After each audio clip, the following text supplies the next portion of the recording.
I'm Mike Graham, and this is My Heaven and My Hell. BBC rolls over. So who would have thought it, eh? The BBC isn't run by the BBC anymore. It's not even run by the Vice Chairman of the BBC or the Chairman of the BBC or, in fact, the Director General, Tim Davie. Do you know who runs the BBC now? Yes, that's right, it's Gary Lineker. Gary Lineker, last time we spoke, was suspended. He wasn't going to do Match of the Day, and he didn't do Match of the Day. Instead, they thought it was a good idea to run Match of the Day without anybody talking at all, which is probably the strangest thing I think I've ever seen on television. It was very weird, made me feel quite strange. And in fact, after about 10 minutes, I had to switch it off. But Gary Lineker is back because this weekend he's been given a reprieve and he's hosting Match of the Day again. Why? Because apparently they're going to do a review into whether he can tweet good things, bad things or indifferent things about politics. My bet is he'll keep doing whatever the heck he wants because he's Gary Lineker. So for me, the BBC are in hell.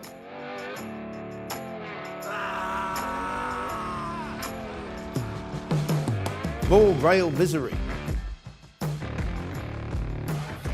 So they're at it again. This week, more trouble and strife for those of us who are trying to get from point A to point B on a train, or even not on a train. Even in a car would be nice. These train strikes now are starting to give people the heebie-jeebies. I don't think anyone in this country now has any sympathy for Mick Lynch and that other bloke Whelan, who's from the other union that keeps going on strike. They've been on strike now for nearly a year, and they still haven't got what they wanted. And you can't get a train anywhere, and if you want to get a train anywhere, there's a pretty good chance you won't be able to get on it because it's too busy. The whole thing is an absolute shambles. They need to rip it up and start again. And don't talk to me about trying to drive. They need to stop striking. They need to stop right now. They should be in hell.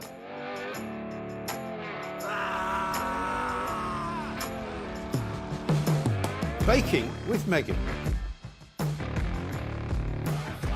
That's right, our favourite Duchess has decided to get back into the baking business. I'm not sure if she ever left it. This is a woman who used to run a thing called The Tig, which was her extremely well-served internet operation in which she said that she would show you recipes, that she would tell you where to go and eat, and she would do all kinds of things. She did all this, of course, before she met Prince Harry and became the Duchess of Sussex. She's going to go back to the baking, though, and she's going to make a lemon cake of some description. I presume she's using the lemons that Harry's been sucking on before he goes on to every television appearance that he ever does, because he always looks pretty miserable. But I'm going to surprise you this time and say, actually, Meghan Markle baking is heaven, because at least it means she's not talking.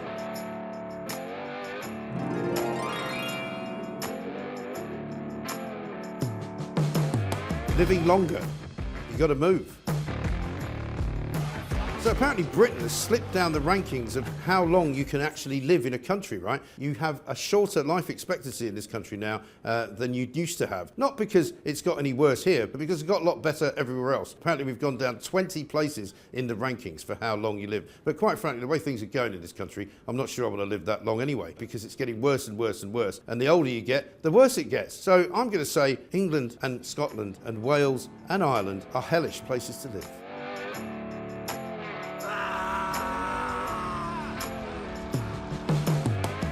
Bank of Gran.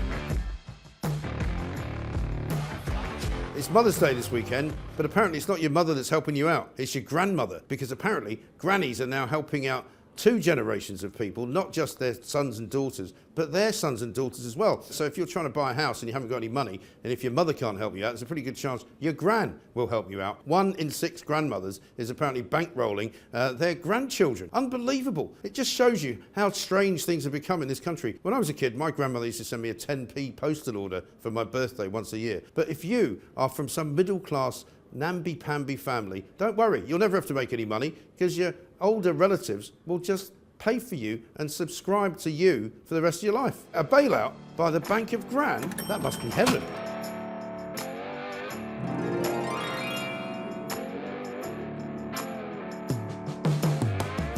Rage yoga.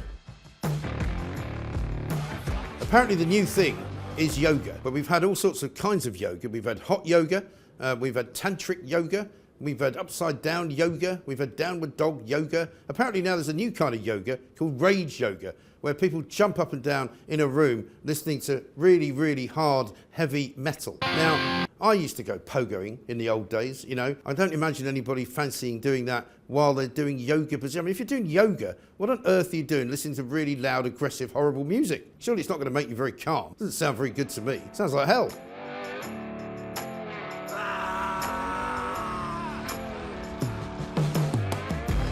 Namaste. Well, you can stay, but I'm off. See you next week on Mike Graham's Heaven and Hell.